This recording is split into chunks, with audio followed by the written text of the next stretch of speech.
Bougar Diouf ñu ngi lay nuyu. madame Ngom maa leen di fay. alors Bougar dañoo gis léegi information buy xamle ne da nga nar a déposer plainte yow ak sa parti UPS chez le procureur de la République contre le premier ministre Ousmane Sonko ñu bëggoon xam lan moo ko waral. waaw maa ngi nuyu waa Sénégal yëpp comme vous le savez aussi di ñaanal ñëpp jàmm ci at bu bees bi nga xam ne ñu ngi ciy jublu yàlla def ñu àgg ci ak jàmm te yàlla musal ñu aussi ci lépp loo xam ne mën naa yàq Sénégal wala mu andi fi jéey yoo xam ne franchement mosuñu ko xaar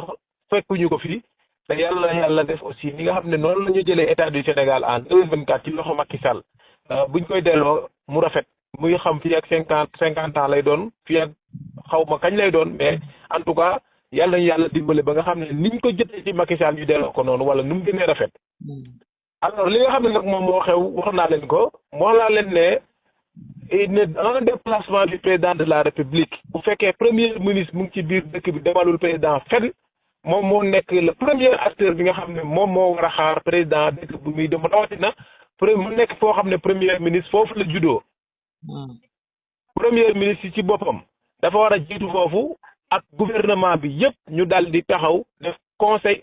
interministériel daal di wax ci li nga xam ne mooy ñëw président bu ko defee ñu wax ñëpp quel que soit le modèle de la tournée économique wala purement économique ñoom ñëpp dañoo war a xaar président woon ko ne ko kat ñun waa Sénégal ñu ngi sa ginnaaw yow la ñu am yow yaay suñu yaakaar yaay suñu jiit yow yaay suñu kilifa yow yaay suñu garant de la constitution loolu premier ministre moom moo ko waroon a jiite. alors jiitewu ko mu ngi fii Dakar di Tambambalu di wëndeelu di doxi caaxaan bàyyi ay nitam ñu dem Kër Massar di waaye président de la République def foofu doon benn manifestation di naan Ousmane Sonko kese lañ mooy suñu objectif mooy suñu lépp te waroon na dem accueillir président defuñu ko mais mu permettre leen ñu dem Kër Massar di wax lu leen neex moom waxu ci dara en tant que premier ministre loolu nag dafay laaj ñun ñu nar a dem auprès du procureur de la République. L'objet ça sera une saisine du procureur de la République pour appréciation de faits portant atteinte à la solidarité gouvernementale et au bon fonctionnement de l'État. Loolu su ko déggee mooy le premier ministre est nommé par le président de la République. C'est lui le chef du gouvernement, c'est lui le représentant du gouvernement devant l'Assemblée. moom tamit moom premier ministre moom mooy xool li nga xam ne mooy loi yi ñu war a voté assemblée moom moo koy yóbbu ci président pour ñu valider ko mu mën a dem assemblée premier ministre mooy def loolu. donc moom ci boppam moom nga xam ne mooy premier ministre aussi c'est le subordonné du président de la République lépp loo xam ne président da koy def président buy bax premier ministre daa war di ñeer président buy saxa buy takk président buy saxaar premier ministre daa war di takk. moom mooy l'ombre du président de la République moom mooy l'exécutant moom mooy ki nga xam ne moom moo ko jege moom moo ko war a jege moom moo war a faire def de telle sorte que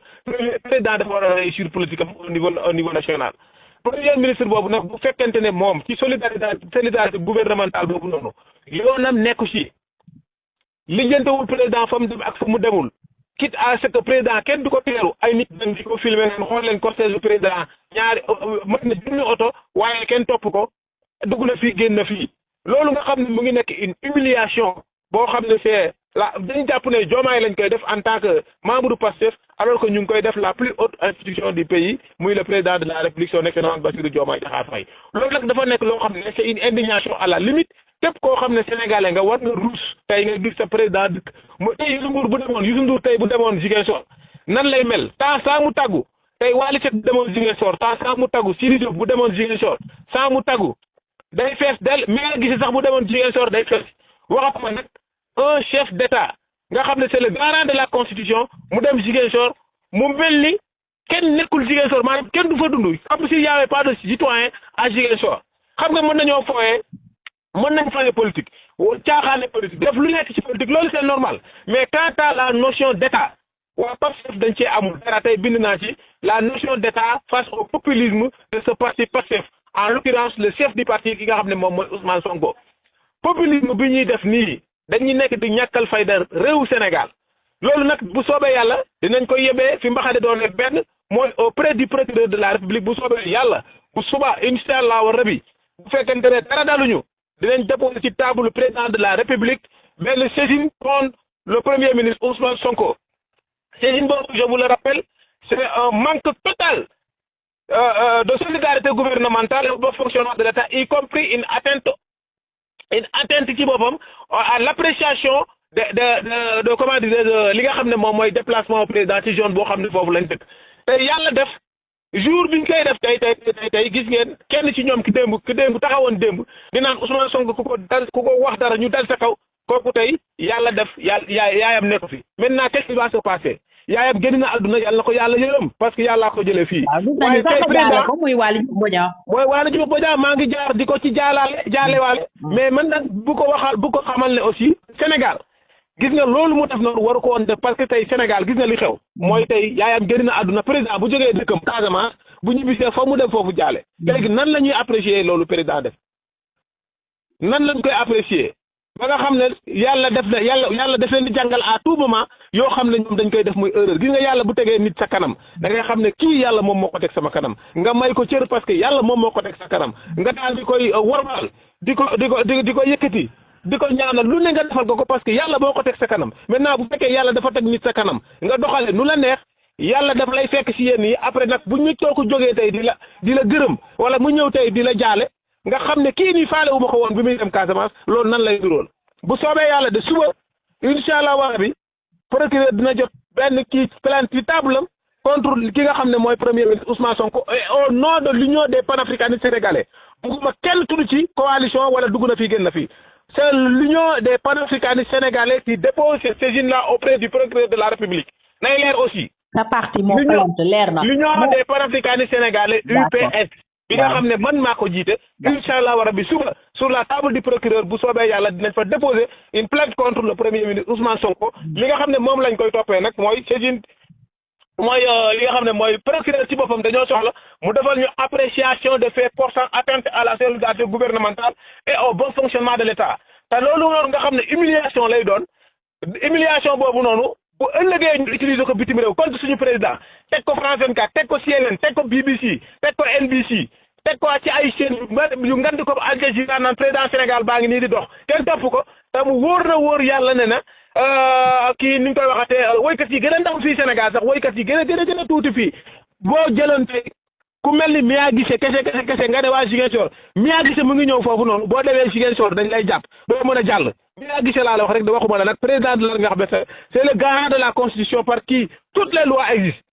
loolu noonu yaakaar naa dañ ko waroon a rus ay militaires ñoo fa ëpp ay nit il y a autant de représentativité Waly Diouf Bodiang foofu la dëkk Ayib Daffé Olivier Boucal Toussaint Manga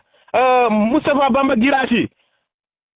tous ces gens-là Diémé qui est au niveau du transport. Guirassy Kédougou mooy fiefam. non foofu la rek c'est dans la zone il devait se déplacer c'est dans la zone l'autre là le Diémé là qui est le ministre du transport. Yankoba Diémé il est de la zone. Tous ces gens-là c'est des gens de la zone. donc ñoom Guy Marius Sagna en personne il devait se déplacer pour des population bi président mu ngi ñëw fii tous ces gens-là que le président a promu tey ñu def loolu mu nekk loo xam ne lu rafet la waroon doon Casamance tey ak comment la Casamance elle est culturelle ce grand bastion culturel africain nga xam ne suñu valeur culturelle yu gën a bëri yu gën a xóot yoo xam ne tubaab yi yàq nañ ko ci kaw gi des sa Casamance loolu dafa waroon feeñ culture en tant que culture maintenant boo demee Gabon waa Gabon teeru président ak seen culture nga dem Côte d'Ivoire ñu teeru président ak seen culture nga dem Nigéria ñu teeru président nga dem Casamance ñu ne duñuy teeru président lu tax c'est parce que Ousmane Sonko moo toog Dakar nit ñi naan dañoo mer parce que Ousmane Sonko la ñuy jàppale ba fàtte kan mooy président de la République c'est comme s'il y avait pas de citoyen à Ziguinchor. mais yéen lan ngeen di xaar procureur def ko à l'issue de cette plainte lan ngeen di seenu. bon loolu mooy saisine la ñuy def auprès du procureur de la République pour mu def appréciation. pour bu def appréciation parce que moom mooy kilifa yoon am ngeen objectif derrière la plainte. voilà moom procureur ci boppam moom moo war a apprécier li nga xam ne moom le manque de solidarité gouvernementale du premier ministre. li nga xam ne c'est une atteinte comment dire encore ki nga xam ne manque de solidarité gouvernementale bi mu def pour le bon fonctionnement de l'État. mais